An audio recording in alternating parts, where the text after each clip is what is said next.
Congratulation sir, আপনি তো আজকের কেসটাও জিতে গেলেন। আমার ক্লায়েন্ট তো নির্দোষ ছিল, সে জামিনে ছাড়া পাবে, এটাই তো স্বাভাবিক। জি স্যার, আপনার ক্লায়েন্ট যে বাচ্চাটাকে ধর্ষণ করেছে সে বাচ্চাটা এখন হাসপাতালের আইসিইউতে ভর্তি, যে কোনো সময় মারা যেতে পারে। অপরাধ প্রমাণ না হওয়া পর্যন্ত কাউকে অপরাধী বলাটা ঠিক না। জি স্যার, সেটা অবশ্য আপনি ঠিক বলেছেন। আচ্ছা স্যার, আমাদের সমাজে প্রতিনিয়ত যে ধর্ষণ বেড়েই চলেছে সেটা তো অস্বীকার করতে পারবেন না, তাই না স্যার? না না, সেটা তো অস্বীকার করার কোনো উপায় নেই। আপনি কি কখনো ভেবে দেখেছেন একজন সুস্থ মস্তিষ্কের মানুষ হিতাহিত জ্ঞান থাকার পরও কিভাবে ধর্ষণের মতো জঘন্য একটা কাজ করতে পারে?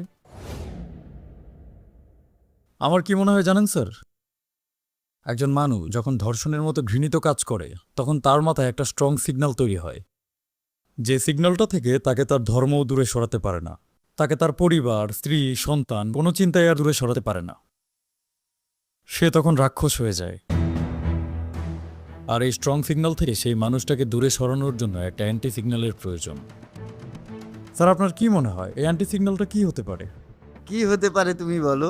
প্রকাশ্যে ধর্ষকের মৃত্যুদণ্ড কার্যকর করতে হবে, পিটিএ মেরে ফেলতে হবে, জনসম্মুখে বৈদ্যুতিক খুঁটিতে ঝুলিয়ে ফেলতে হবে। মানুষ যখন এই ধরনের রেজাল্ট দেখবে তখন তাদের মধ্যে একটা অ্যান্টি সিগন্যাল তৈরি হবে।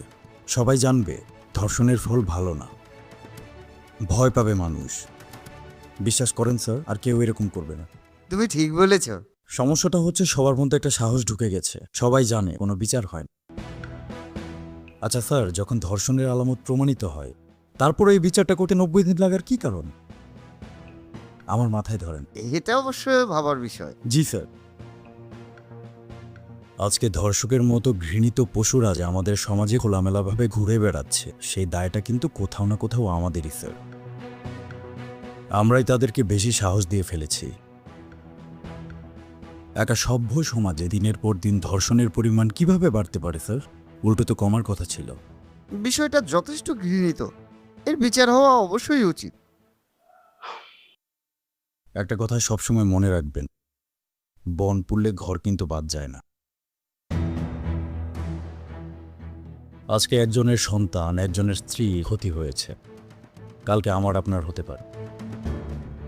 আমি জানি স্যার, আজকে আপনার যে ক্লায়েন্টকে আপনি জামিন করিয়েছেন সে সম্পূর্ণভাবে দোষী, আর আমি এটাও জানি যে আপনি জানেন আপনার ক্লায়েন্ট দোষী।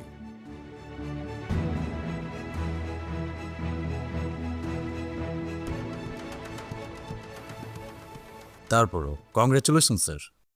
Thank you. স্যার, সে একটু খটকাটা স্বভাবের, তার কথায় কিছু মনে করবেন না।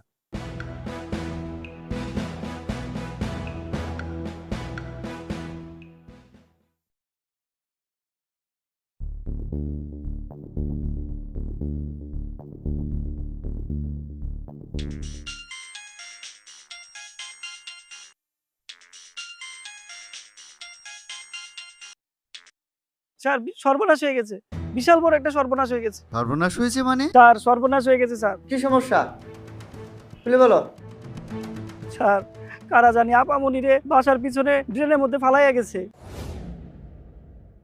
স্যার, স্যার কথা বলতেছেন না কেন? আমি আপামনিরে নিয়ে হসপিটালে গেলাম, আপনি তাড়াতাড়ি আসেন।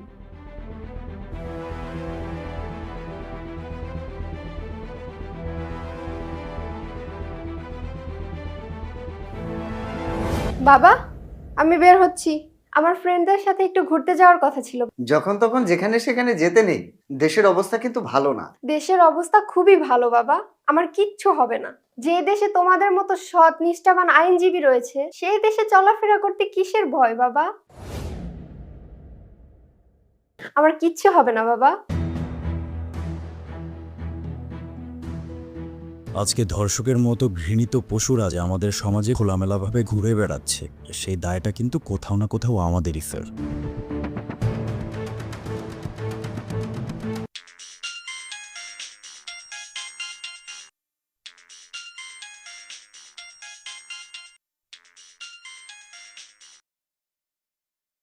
Hello, hello uncle.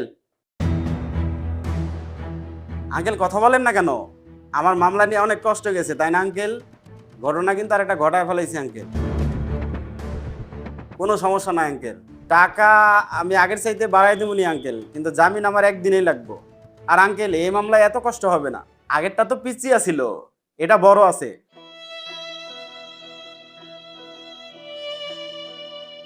একটা কথা সবসময় মনে রাখবেন, বন পুড়লে ঘর কিন্তু বাদ যায় না। আজকে একজনের সন্তান, একজনের স্ত্রী ক্ষতি হয়েছে, কালকে আমার আপনার হতে পারে।